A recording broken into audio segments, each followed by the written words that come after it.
Mas, ini rencana pemerintah, Presiden bahkan menyatakan secara gamblang untuk menghilangkan syarat bisa berbahasa Indonesia bagi tenaga kerja asing. Tanggapannya? Ya tentu kami kaum buruh di Indonesia menolak kebijakan ini. Jangan karena ingin mengejar investasi, aturan yang dibuat untuk salah satunya menjaga kedaulatan bangsa itu bisa tergerus ya, bahkan akan mengancam.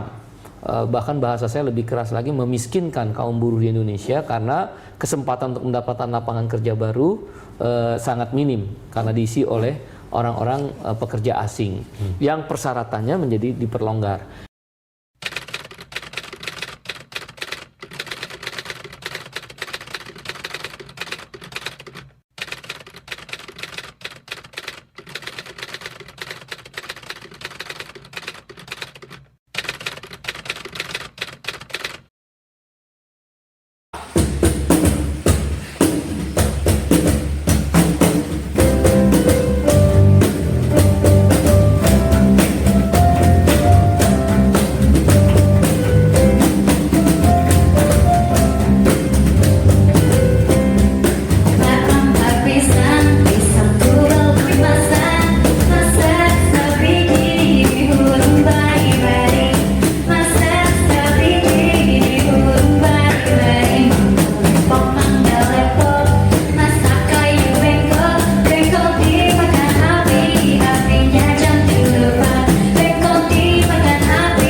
Jangan lupa like, share, komen, subscribe, dan bunyikan tombol loncengnya.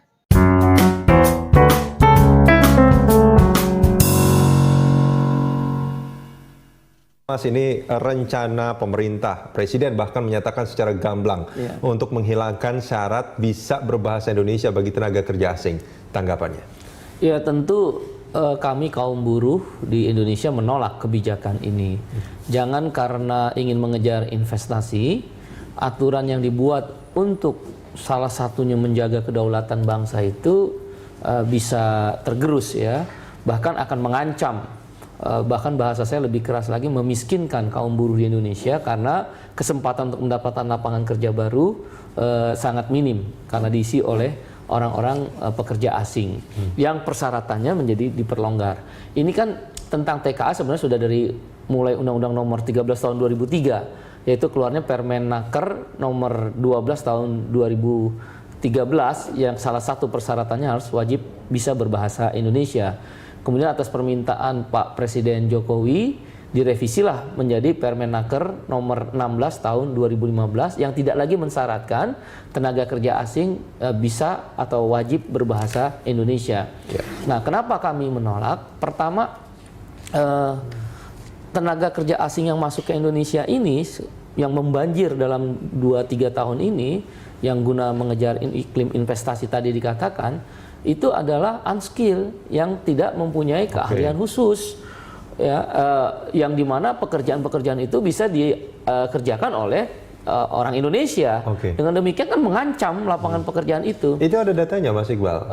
Ya, dari laporan yang kami terima, misal di Papua, kemudian di Pandeglang dan di Batam, itu adalah orang-orang yang unskilled. Misal orang yang mengangkut barang, mengelas, pekerjaan-pekerjaan yang tidak membutuhkan keahlian khusus. Dalam Undang-Undang Nomor 13 Tahun 2003 dibolehkan untuk pekerjaan-pekerjaan yang membutuhkan keahlian khusus, misal seorang accounting, seorang ahli mesin, di mana mesin itu didatangkan bersama investasi yang masuk, mesin-mesin tingkat high tech ya, teknologi tinggi, itu bisa dipahami dan dibolehkan.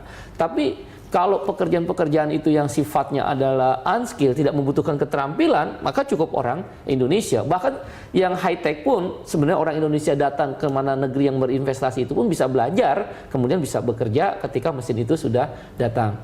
Dan dalam Undang-Undang Nomor 13 Tahun 2003 itu dipersyaratkannya bahkan harus ada transfer knowledge, alih pengetahuan dari tenaga kerja asing kepada tenaga kerja Indonesia. Transfer job bahkan, artinya dalam jangka waktu tertentu setelah tenaga kerja Indonesia bisa menjalankan pekerjaan itu di sektor tertentu, bahkan itu harus dialihkan kepada orang Indonesia. Dan ada persyaratan KITAS ya, izin. Nah, dengan demikian kejadian sekarang ini di mana para pekerja asing menjadi dipermudah persyaratannya, itu akan mengancam daripada keberadaan lapangan pekerjaan bagi orang Indonesia. Nah, ini kan sebetulnya yang bahasa Indonesia apalagi itu kan, itu sebenarnya kan cara kita, cara negara kita untuk memproteksi. Iya, tapi kalau kita melihat apa yang terjadi dengan tenaga kerja Indonesia yang keluar negeri juga, yang informal juga, itu kan juga kebanyakan juga tidak punya kemampuan bahasa asing yang cukup sebetulnya. Ya, mereka bekerja lebih kepada sektor informal. Yang Mas maksud adalah mungkin bahasa kita tenaga kerja wanita, TKW, PRT.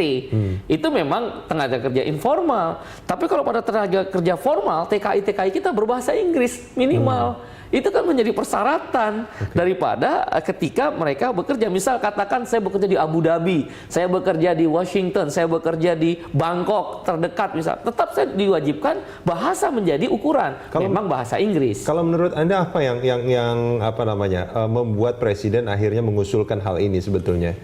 Ini kan lebih banyak sebenarnya jauh sebelumnya bisa berjalan. Kan tadi saya bilang Permenaker nomor 12 2013, Undang-Undang nomor 13 tahun 2003. Nah, ini lebih banyak kepada investasi Tiongkok. Nah, ini nampaknya ketika dilakukan perjanjian G2G, si investor, apakah investor dari government maupun investor dari private, swasta, dia mensyaratkan agar tenaga kerja mereka bisa bekerja ikut serta ketika investasi itu ditanamkan.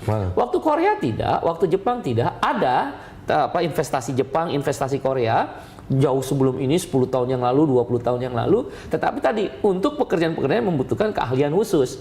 Kalaupun ada yang sifatnya untuk mendesain atau menyiapkan mesin produksi, itu jangka waktunya sebentar, sebulan 2 bulan. Warna oranye Partai Buruh, warna oranye Partai Buruh, partainya kelas pekerja, partainya kelas pekerja.